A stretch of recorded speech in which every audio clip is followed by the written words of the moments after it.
Live on the BOBCAST, Nashville, Tennessee. Ladies and gentlemen, with us today, as always, Candace, the Wolf Slayer. Thank you. And it's Lance Whalen. Yeah. Lance Whalen. Hell Welcome. yeah. I like the two first names. Okay. You know what I mean? Yeah. I have that too with Bob Wayne. It's like the two first names are cool, man.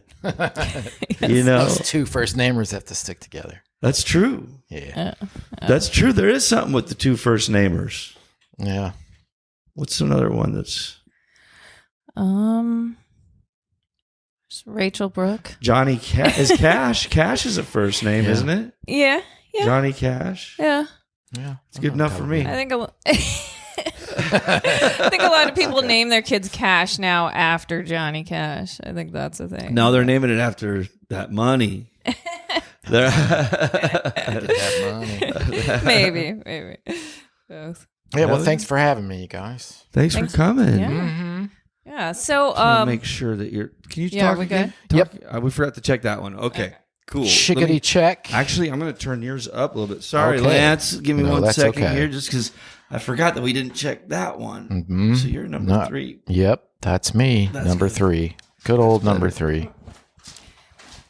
Heck yeah. so I had seen you at D's back in April. Yeah. I'd never heard of you, and I had some friends in town, so I took them to D's because it's a cool place. It's one of my favorite bars. But Mine too. Great place. Yeah, it's awesome. But you went on stage and played and blew me away, and I've been a fan since. Well, thank I've you. been wanting to have you on the podcast. I know I talked to you that night about being on, so I'm glad we could get you on. Yeah. It's great. Thank Yeah. you so much. Yeah. Appreciate that. Yeah, of course. Yeah. So I've checked out your podcast and I've enjoyed watching it. I'm gonna end up watching Nice. all of them. Nice, hell yeah. nice. Cool. Yeah, Yeah. thanks. I'm yeah. gonna. I think it's cool, man. It's cool we live here in Nashville and everybody comes through this town. We got all this stuff. So that's cool though, how she went to a show. We've done that a couple times where we went to the show. You see how I did that? And then I moved my Yeah, you can tell. talk down here. It's like, oh yeah, you have to talk like this. I have to really remember. Sorry about that. What was I saying? Yeah, it's cool. Oh yeah, Going- just going to we can just go to a show here, and if someone's good, it's like, yo, you want to come on the podcast? Yeah. You know. Well, what's great about Nashville too is you go to a bar and then like someone gets on stage is just fucking amazing that you've never heard of and you just happen to be there. Yeah, so It's very. yeah, it's very great. intimidating when you move here. You know. Oh yeah. But it's always been like that. I've been here for a really long time, but Yeah. you know, I still feel like that. No matter who you are, when you go out and you see music, we're spoiled in this town. You're like, God, I suck. Oh right. You know what I mean? It's like everybody's Great just musicians. everybody's everywhere. just so good. But that's kind of one of the things. That's one of the things that I still like about this town, even though it's changed a whole lot, is that you're with all these people doing the same thing and you're having all the same kind of struggles or the same kind of approach to life, which is kind of hard to find in whatever town that you just left. So it's like a big summer camp for I've heard that from someone else. Said was that. saying that. really. Willie T. Taylor said that. He felt that too. Yeah, I think you feel that way, especially if back home you're kind of a weirdo or people, you know, here it's almost just like, oh yeah, well of course you do that, but everywhere else it's people are just like, what's wrong with you? Yeah, here it's more odd if you don't like Yeah, yeah. I mean it's a little bit. It just makes it a little bit more comfortable to be yourself and meet people that are doing the same crazy stupid thing that you're doing, because you have to be insane. Yeah, I've never been on like trying to like play Nashville. I don't really play here. I stay here a lot. I record all my albums here, but I don't like do very many shows here because it's like it's a tough town to play music in. I actually play elsewhere, and then I just live here. Playing elsewhere is the best. Yeah. I don't try to do. She's like, why don't you play in town more? I was like, no. I was like, shows. no. I've tried. It's weird. I'll get like 20 people in a bar. Sometimes we get lucky with a big crowd if we haven't played for a while, but a lot of times it's just like it's hard. We just don't really pull a big crowd in this town, so it's like there's no money for me here. So there's almost everybody, unless you're huge, people don't play here for money. They play here kind of to hang out with their friends, I think. Okay. Maybe in a weird kind of way. Yeah. It's more of like it's just something that you do as part of the culture. But it just reminded me of this frog song. Do you know the Frogs? Well, he just said there's that one song. I only play for money. No, but I love frogs. I have a lot of pet frogs. Oh, do you? You do? That's weird because you just said something that reminded me of the Frogs, and then you really love frogs. Yeah, wow. How many frogs do you have? I'm telepathetic, by the way. Yeah, I just have a few now. I've had up to 15 before, but I've been keeping frogs and toads all of my life. Yeah. And right now I actually have one frog named Cinderella Pickle Juice, and she's turned 20 this year. Wow. Nice. Yeah. And you feed they grow old? What that kind of 20 frog is old. That? I mean, that's for a frog, that's pretty old. Yeah. What kind of frog is? She's an African bullfrog, also known as a pixie frog. Okay. She's 20. How old do they get? Do you know? It depends on the species. So, like tree frogs don't live very long, 3 to 5 years, maybe 7. Okay.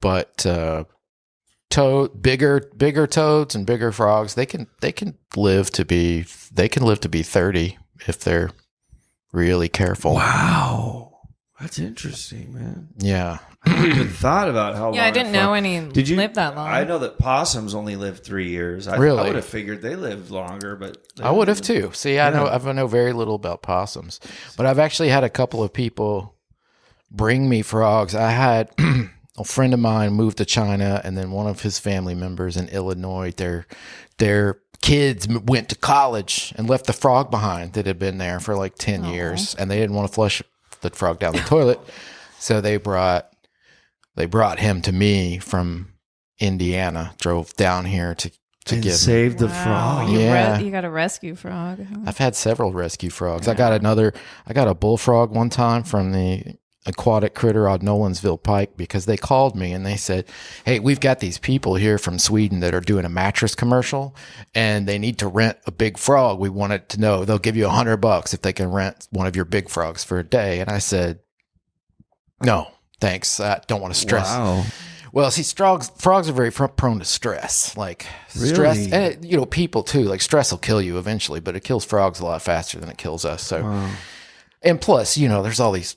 I mean, can you imagine as a frog, you couldn't understand what's going on with the lights and all these giant creatures passing you back and forth. Oh, because they're so used to being in the swamp and just in these dark kind of in the forest. You're saying if they get caught in a city. Well, if they're just they get caught by a human, or they're taken out of if a human grabs them, they have to feel safe. There's not like a frog's a terrible pet for a child because you really shouldn't touch them. You got to make sure they have the right temperature and humidity. Yeah. You got to handle bugs. And I feel like your frogs are probably really happy and lucky to have you. I'll hope so. I hope so. Do they seem stress free? Pretty stress. Yeah, relatively. That's cool. Well, I got this one. When I would sometimes rescue frogs, so these people bought these Swedish people. They ordered a big bullfrog from a frog legs farm. After the commercial, they didn't want the frog anymore, so they gave him to the store, and the store called me and was like, they knew you were the frog guy. They're like, you're the frog rescue guy, man. Our alligators are not, it's too late in the season for them to eat. They're starting to hibernate. They won't eat this frog. Will you come and get this frog? So I went and I got the frog, and he lived in my house for a while because you have to quarantine an animal that's been around other animals for 90 days. before you can release them. Because they could have some sickness. They could, and especially chytrid fungus, which has been this fungus going around the world that's made a lot of frog species go extinct. So, shit. Anyway, you have to be real careful with all that kind of stuff. So I quarantined this guy for a while, and he lived in my house, and that, it's always awkward when you have girls over for the first time. But so wait a minute, you're like, sorry, I gotta lick this frog. Yeah. Trust me. Hold on a second, dude. Hold on a second. I gotta get squeezing the frog venom out. He's like, I'm ready. I gotta get in the mood. This is a Japanese horny toad. Yeah, you're about to get. Just kidding. So, It's about to be a good time. Huh? I ended up finding a nice pond to release this guy in, and he started a whole frog colony, bullfrog colony there. So he Isn't okay. He went from being on death row to being the king. The king. Oh, wow. What about the psychedelic frog stuff? Do you know anything about that? Like the venom toads, and do you have those? Would you be interested in? Because there's probably a demand for that. There is a demand for it. Herein lies the problem if you're a frog lover. So the poison, which causes the psychedelic effects, which has the DMT-5, I forget, some strain of DMT that's supposed to make you. Yeah, I've seen people smoke it. Yeah, I didn't do it, but well, the problem with that not only is that frowned upon, but you actually have to hurt them to get the poison out, because that's their natural defense, right? It's so like if an animal starts to eat them and they poison that animal, then that animal will leave that species alone. So it's their natural defenses. So they have these poison glands behind their eyes that look kind of like how they extract it is through fear. Well, no, like you don't necessarily have to kill them, but you have to squeeze the poison gland until it bursts. So you actually have to hurt them. It would be sort of like someone blowing your eardrum or something. Yeah, because it's not comfortable for the frog. It's kind of like you really have to. They don't just walk around excreting poison as they walk. Right. It's just like, if you screw with me, you'll die. That's their last defense, harvesting toad venom is not cool. No, it's not cool. Okay. It's not cool. But I know how it's done, and it's got to be dried and smoked, and you do it. And you've never done it. I'm not going to comment on that. He's like, actually, I have a little bit right here. I was hoping we could try it on the podcast. Just kidding. I bet that shit's expensive because it's rare. It can be. And, some people get a shaman to take them through the experience. Wow. Because my buddy Dan was just like, he's just like, and everyone was watching him like, what's going to happen? And he was like, I could use a little bit more. Just like a little bit. But I feel, a little bit more.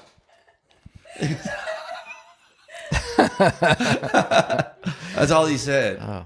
This dude's crazy. Like this. Yeah, he must be crazy. One of our merch girls like, some guy gave me a DMT pen, but I'm afraid. And Dan's like, give it to me. And he goes, yep. That's DMT. Yeah.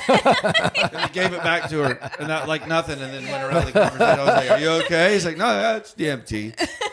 He's like, 1 hit's okay, 2 hits, it's decent. 3 gets me going. 4, I don't even know where my hand is. That's when then you meet the alien. Well, then he's like, I can't see my hand anymore, so it's gone. You can't even take 4 hits of this shit, I guess, because by the time you're on your 4th one, everything's melting around you.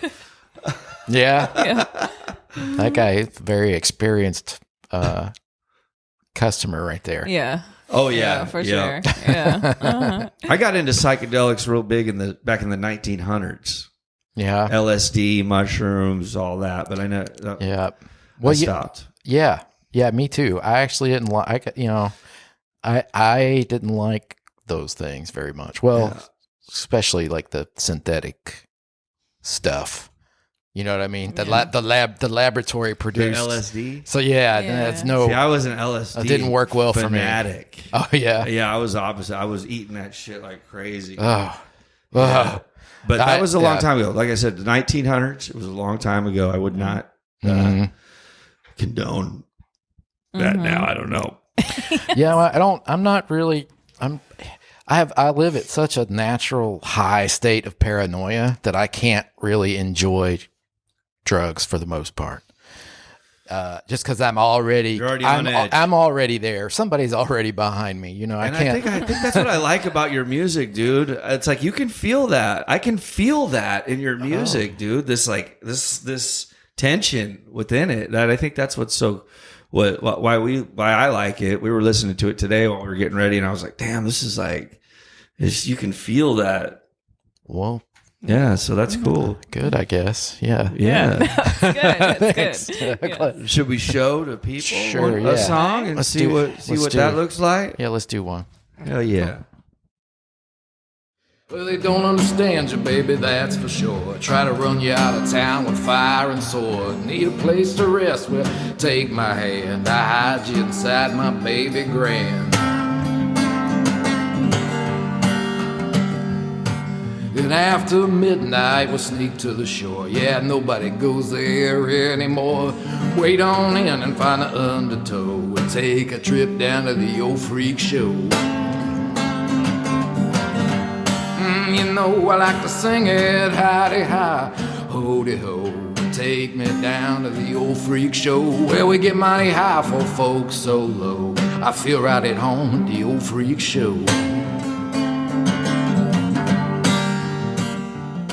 We'll forget everyone that we ever knew and stick to the shadows like horsehoof glue. Inside my ribs there's a feeling that grows, something about that old freak show.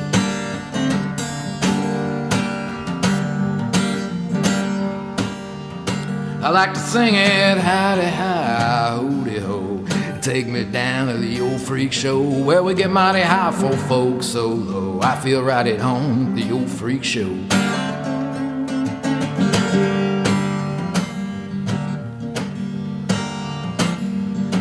Well, I never want to fall in love again, but here you come with a mile-long grin. Make a cozy home from a cottonmouth bed. You're my partner and my best friend. If you and Aphrodite go toe to toe, well, my money's on you, my little freak.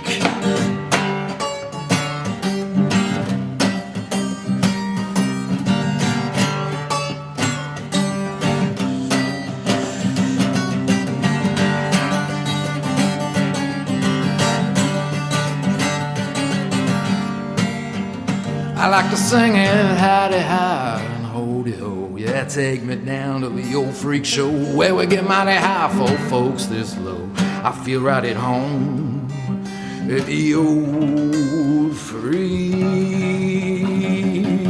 show.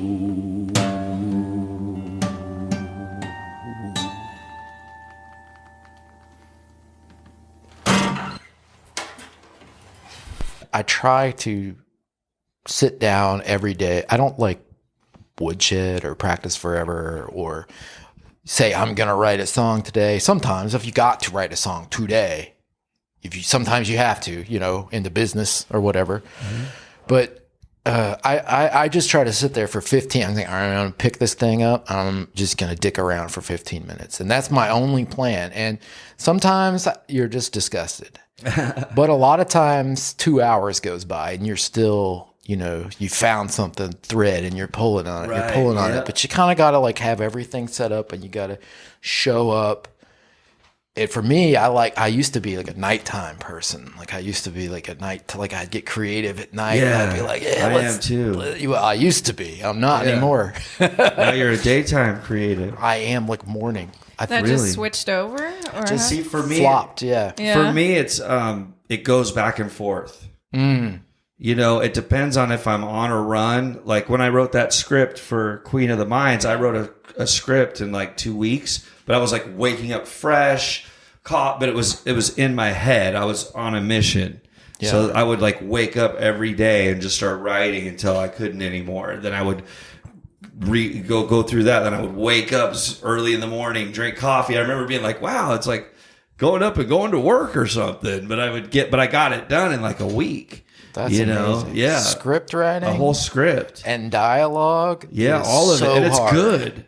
It's pretty yeah, good. It's very good. Yeah? There's like hooks and twists and turns, and it's pretty good. I'm excited. Yeah. You'll have to let me know. The Queens of the Mines. It's inspired by my friend Annie's has a podcast about all these women from the Wild West. Oh, cool. So I took all the characters of the Wild West, women, and I made a script about their story, like Madame Moustache.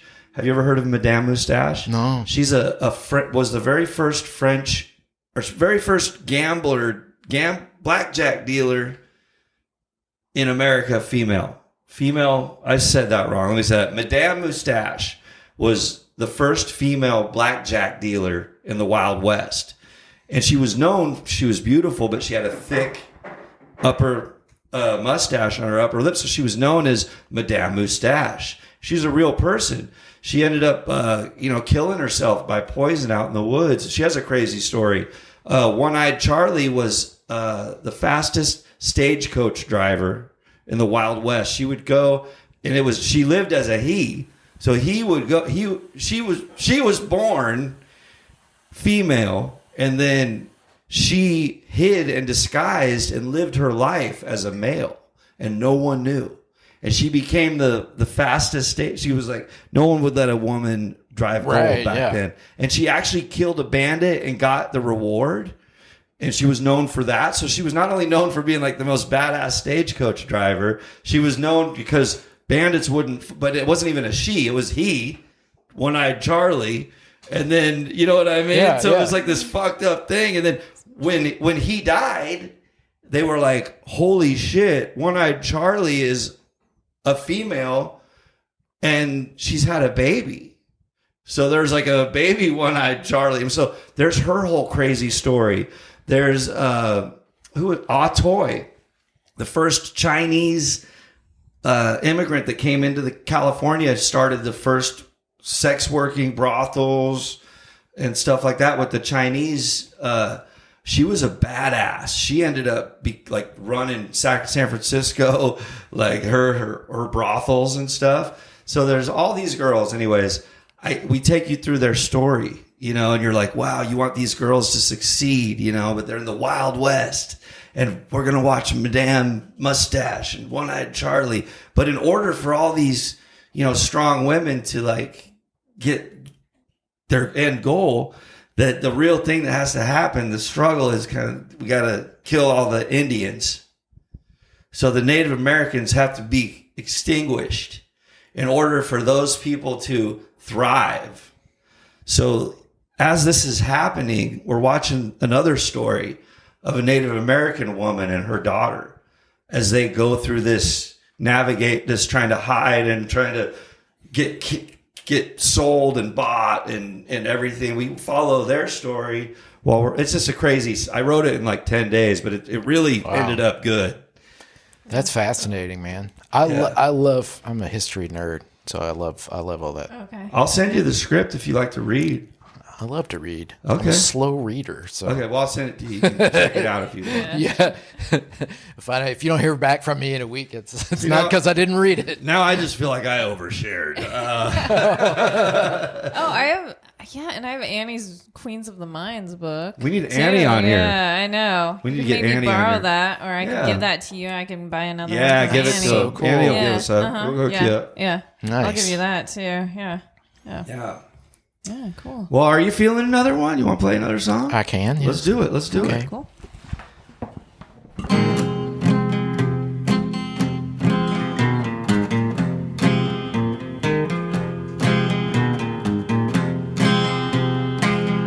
There's a garden in the vale. There's a garden in the sea. Honey, who's been loving you? Honey, who's been loving me? What a way to spend your time. I got some evil on my mind. Sometimes I'm thinking death. Sometimes I'm thinking birth. Honey, I could make it sweet, or I could make it hurt. But more often than not, I find I got some evil on my mind.